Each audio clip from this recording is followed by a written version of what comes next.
Sir అక్కడ ఉన్నారు sir.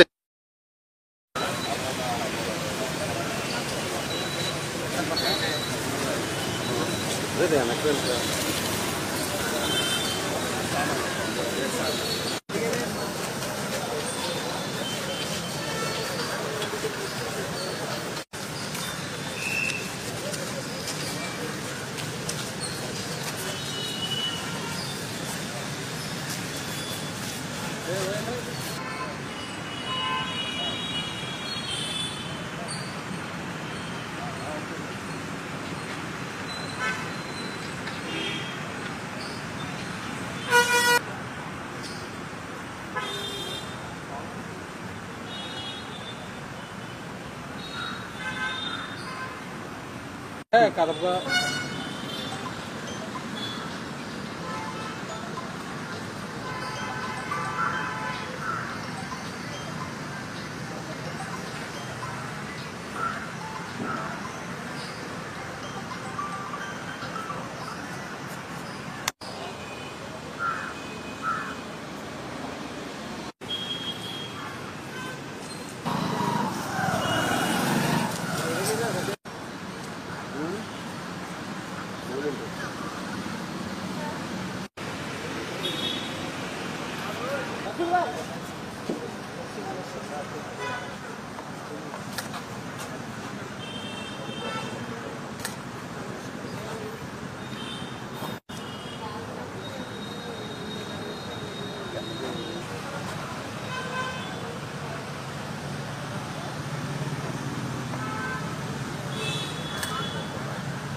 Dwarakanath Reddy MLA Dwarakanath Reddy గారు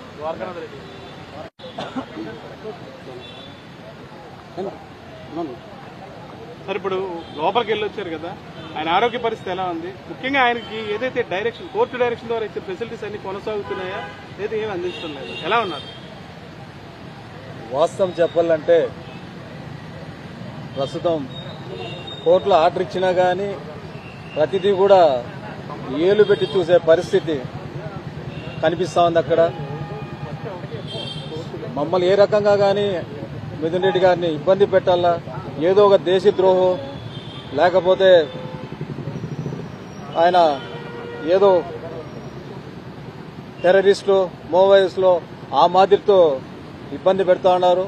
ఇది వాస్తవంగా చంద్రబాబు నాయుడుకి కానీ వాళ్ళ కుమారుడికి కానీ ఈ ప్రభుత్వానికి కానీ మంచిది కాదని కూడా తెలియజేస్తున్నాం. చంద్రబాబు నాయుడు ఉద్దేశం ఏమంటే పెద్దిరెడ్డి ఫ్యామిలీని ఏడిపించాలా, వాళ్ళు ఏడుస్తూ ఉంటే మేము చూస్తూ ఉండాలా అనే ఒక ఆనందంతో ఆయన ఊగిలాడుతూ ఉన్నాడు. ఇబ్బంది పెడుతూ ఉన్నారు.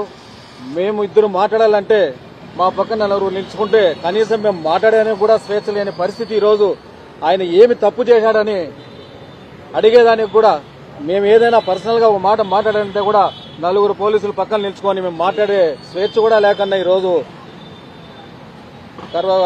జైల్లో జరుగుతూ ఉందంటే నిజంగా ఒక ఏ తప్పు చేయని మనిషిని కూడా ఇంత ఇబ్బంది పెడతారా, ఇంత ఇబ్బంది పెట్టిస్తారా అనేది ఈ రోజు మిథున్ రెడ్డి విషయంలో మేము చూస్తా ఉన్నాం. కుటుంబ సభ్యులుగా ఎంత బాధపడతాం అనేది మాకే తెలుసు.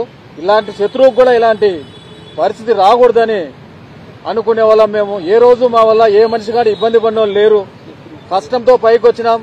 ఈ రోజు దీంట్లో ఉన్నామంటే మేమందరం కూడా కష్టపడుకొని పైకి వచ్చినాం. ఇప్పుడున్న చంద్రబాబు నాయుడు కానీ వాళ్ళ కుమారుడు కానీ ఎవరున్నా కానీ వాళ్ళ మాతో మోసాలు పాపాలు ఇవన్నీ చేసింటే మేము కూడా వాళ్ళకన్నా గొప్పగా ఉండేవాళ్ళం.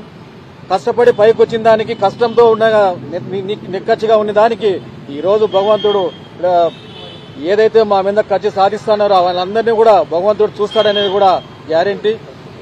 ఏదేమైనా ఇలాంటి కేసులు పెట్టి ప్రజల్ని దొంగదావ పట్టించడం మంచి పద్ధతి కాదని కూడా ప్రభుత్వాన్ని తెలియజేస్తా ఉన్నా.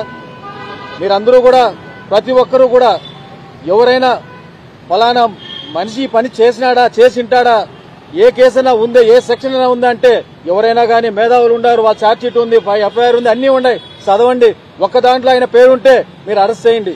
ఇంత అన్యాయంగా ఇంత నిర్దాక్షిణ్యంగా ఒక మనిషిని తీసుకొచ్చి లోపల పెట్టి హింసించడం అనేది మంచి పద్ధతి కాదు. ఇది చంద్రబాబు నాయుడుకి కానీ ఈ ప్రభుత్వానికి కానీ వాళ్ళ కుమారుడికి కానీ మేమేం సాదాసీదా మనుషులు ఏం కాదు.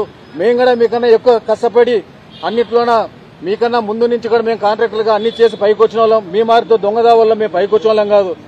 ఏమి చేయగలుగుతారు? ఇంతకంటే మమ్మల్ని ఏమి ఏడిపిస్తారు? ఒక మనిషికి స్వేచ్ఛ కూడా లేదా?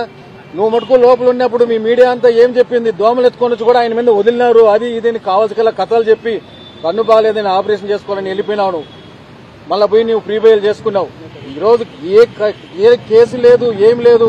ఇప్పుడైనా మేధావులు ఉన్నారు, లాయర్లు ఉన్నారు, అందరూ కూడా ఛార్జ్ షీట్ చూడొచ్చు, ఎఫ్ఐఆర్ చూడొచ్చు, ఏ పేరు ఉంది ఆయనకు, ఏ సెక్షన్ మీద ఆయన అరెస్ట్ చేశారని కూడా మీరు అందరూ కూడా చూస్తూ ఉంటారు. ప్రతి మేధావులు కానీ లాయర్లు కానీ ఎవరైనా కానీ ఈ ఛార్జ్ షీట్లో ఏముంది, ఈ ఎఫ్ఐఆర్లో ఏముంది, ఎందుకు ఈయన చేయాల్సి వచ్చిందని కూడా తెలిసిన వాళ్ళు ప్రతి ఒక్కరు కూడా చదువుతారు, వాళ్ళకి తెలుస్తుందని కూడా ప్రభుత్వానికి కూడా తెలియజేస్తా ఉంటారు.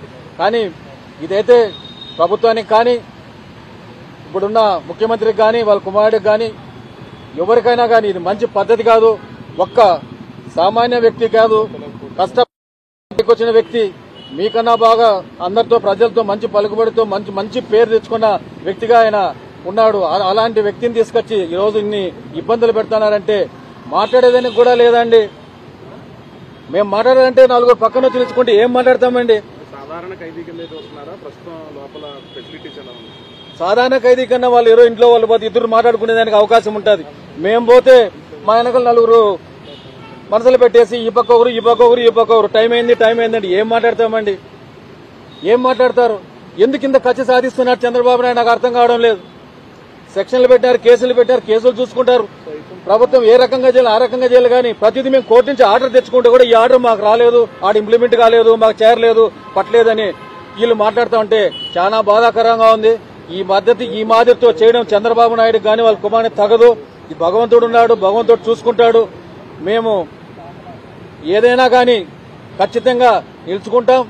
ఇదే పరిస్థితి నీకు కూడా వస్తుంది, భగవంతుడు చూస్తాడు. ఖచ్చితంగా దీనికి వడ్డీగా 10 రెట్లు కూడా చేసే పరిస్థితి ఉంటుంది. ఫస్ట్ నుంచి కూడా చంద్రబాబు నాయుడు ప్రభుత్వం వచ్చిన రోజు నుంచి మదనపల్లి 4 పేపర్లు కాల్చి ఇమీడియట్ గా డీజీకి ఫోన్ చేసి హెలికాప్టర్లో మదనపల్లికి పంపించినారు. ఏదో ఒక కేసు పెట్టాలి, పెద్దిరెడ్డి రామచంద్రారెడ్డి అరెస్ట్ చేయాలి. ఏమన్నా దొరికిందా అండి?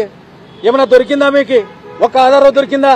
లేదు, ఏమీ లేదు. సంవత్సరం నుంచి దాని మీద తిప్పి హెలికాప్టర్ పెట్టినారు, అన్ని చేసినారు, ఏమీ దొరకలేదు. ఏదో ఒకటి చేయాలి, ఏదో ఒక కేసు పెట్టాలి, పెద్దిరెడ్డి రామచంద్రారెడ్డి లోపల పెట్టాలి, వాళ్ళ కొడుకుని పెట్టాలి, వాళ్ళ కుటుంబాన్ని ఏడిపించాలి. ఆ ఒక్క పద్ధతి తప్ప ఇంకోట్లేదు. ఏమైపోయిందని నువ్వు హెలికాప్టర్లో పోయినా, మీ డీజీ పోయినాడు, ఏమైందో మదనపల్లి కేసు? ఎందుకు చేయలేకపోయినారు? ఎందుకు బయట తీయలేకపోయినారు? ఇది కూడా అలాంటిది ఏదో ఒకటి పెట్టాలని మమ్మల్ని ఇబ్బంది పెట్టాలని ఉద్దేశం తప్ప ఇంకోటి లేనే లేదు.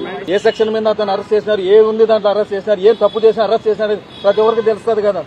మీకు చెప్పడమే కాదు కదా, ప్రతి ఒక్క లాయర్లు దాని గురించి తెలిసిన వాళ్ళు అందరూ చూస్తారు కదా, వాళ్ళకి తెలుస్తుంది కదా. మనమంటే ఏదో చెప్పేది కాదు. అడిగే అవకాశం కూడా నీకు హెల్త్ బాగాలేదంటే బాగుండదు కదండి. మేము మాట్లాడేది కూడా మంచి పద్ధతి కాదు. అంతమందిలో నేను నీకు హెల్త్ బాగుందా బాగాలేదా, బాగా చూస్తారా బాగా చూస్తానే తెలుస్తా ఉంది. బాధ అనిపిస్తుంది. బాధ అని మాట్లాడలేం కదా, బాధ అని చెప్పుకోలేం కదా, చెప్తే వచ్చేదేం కాదు కదా. మేము చెప్పినంత మాత్రం చంద్రబాబు నాయుడు గరీబేది లేదు, వాళ్ళ కొడుకు గరీబేది ఏం లేదు కదా. తప్పులు చేసిన వాళ్ళు బయట ఉన్నారు, తప్పులు చేయకుండా నీట్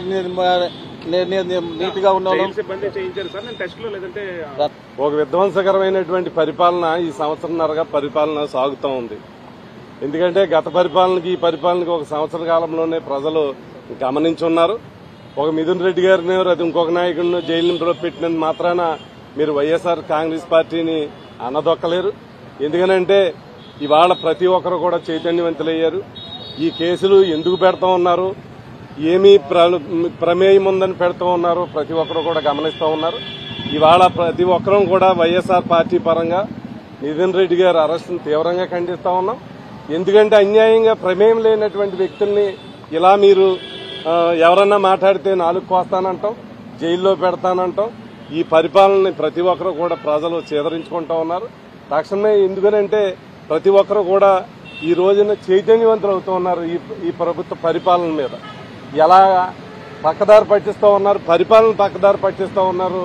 ఇవాళ వైఎస్ఆర్ పార్టీ నాయకుల మీద సుమారు 5-6 వేల కేసులు ఈ రోజు రాష్ట్ర వ్యాప్తంగా కట్టి ఉన్నారు. మిథున్ రెడ్డి గారు అరెస్టు ప్రజానీకం అంతా కూడా చూస్తూ ఉంది. ఇది అన్యాయమని ప్రతి ఒక్కరు కూడా భావిస్తూ ఉన్నారు. ఏదో ఒక మచ్చ చూపించి లబ్ధి పొందాలనేటువంటి ఈ ప్రయత్నం అంటే ప్రభుత్వం ప్రజలకిచ్చిన మాట పక్కన పెట్టేసింది. ప్రజల ఆగ్రహానికి గురవుతున్నామని తెలుసుకున్న తర్వాత ప్రజల దృష్టిని ఏ విధంగా మరల్చాలి, ఆ ప్రభుత్వం మీద ఆ ప్రజలు పడుతున్నటువంటి కోపానికి ఏదో ఒక ఎంటర్టైన్మెంట్ మాదిరిగా ఈ రకంగా ఈ అరెస్టులు జరుగుతూ ఉన్నాయి. వైఎస్ఆర్ కాంగ్రెస్ పార్టీ ప్రజాపక్షాన ప్రజల మెప్పుతో గెలిచినటువంటి పార్టీ. మీరు ఎన్ని ఇబ్బందులు పెట్టినా, ఎన్ని బాధలు పెట్టినా ప్రజాపక్షాన నిలబడటంలో వైఎస్ఆర్ కాంగ్రెస్ పార్టీ వెనక్కి వెళ్ళదండి. ఒక్కసారి నేను అడుగుతున్నాను, వీళ్ళ జగన్మోహన్ రెడ్డి గారు ఎక్కడికైనా బయటికి వెళ్తుంటే ప్రజలాయన్ని కలవకూడదని రిస్ట్రిక్షన్ ఏంటి? ఇంతకాలం ఇది జరిగిందా? ప్రజాస్వామ్యంలో ప్రతిపక్ష నాయకుడు బయటకు వస్తే ప్రజలు వచ్చి వాళ్ళ కష్టాలు చెప్పుకుంటారు. ప్రజల కష్టాలను చెప్పుకోవడానికి కూడా వీలులేని ప్రజాస్వామ్యం ఈ రాష్ట్రంలో జరుగుతుంది. అంటే చట్టం అమలు చేస్తున్నారు. ప్రజలకు కష్టం వచ్చింది ఎక్కడ చెప్పాలి? అధికార పక్షం పట్టించుకోవట్లేదు, ప్రతిపక్షం వినాలి. ప్రతిపక్షానికి చెప్పడానికి వీల్లేదనేటువంటి ఒక నియంతృత్వ లేకపోతే రాచరిక పోకడి, అధికారం ఉంటే మేము అణిచివేస్తామనేటువంటి ఏకైక లక్ష్యంతో ఈ ప్రభుత్వం పనిచేస్తుంది. ఇది నేను ఈ రాష్ట్ర ప్రజల్ని కోరుతున్నాను, విజ్ఞప్తి చేస్తున్నాను. మీరు ఓటు వేసి, మనం ఓటు వేసి గెలిచినటువంటి ఈ పార్టీ ఈ ప్రజాస్వామ్యాన్ని ఏ విధంగా కూనీ చేస్తుందో ఒక్కసారి గ్రహించమని, దానికి ఉదాహరణే మిథున్ రెడ్డి గారి అరెస్ట్ అనేటువంటిది, సాక్ష్యం అనేటువంటిది సందర్భంగా తెలియజేస్తా ఉన్నాం. విలేకరులు కావాలను ప్రజా సమస్యలను వెలుగులోకి తీసుకొస్తూ శరవేగంగా రాజకీయ పరిస్థితులపై వాస్తవ కథనాలు అందిస్తూ అనతి కాలంలోనే ప్రజాదరణ పొందిన D6 టీవీ ఛానల్లో 2 తెలుగు రాష్ట్రాల D6 టీవీ న్యూస్ ఎలక్ట్రానిక్ మరియు మీడియాలో బ్యూరోలు, స్టాపర్లు, ఆర్సీ ఇన్ఛార్జ్లు, మండల రిపోర్టర్లు కావాలను. అనుభవజ్ఞులకు ప్రాధాన్యం, కొత్త వారికి ప్రోత్సాహం. మీరు జిల్లా స్టాపర్లు, మండలాల రిపోర్టర్లు, నియోజకవర్గాల్లో పనిచేయాలనుకుంటున్న కేంద్రాల్లో ఖాళీల వివరాల కోసం 9440195115 మరియు 7981228502 మీ బయోడేటా పై నంబర్కి వాట్సాప్ ద్వారా పంపగలరు. D6 TV news channel Andhra Telangana incharge Rathod Tirumala Naik.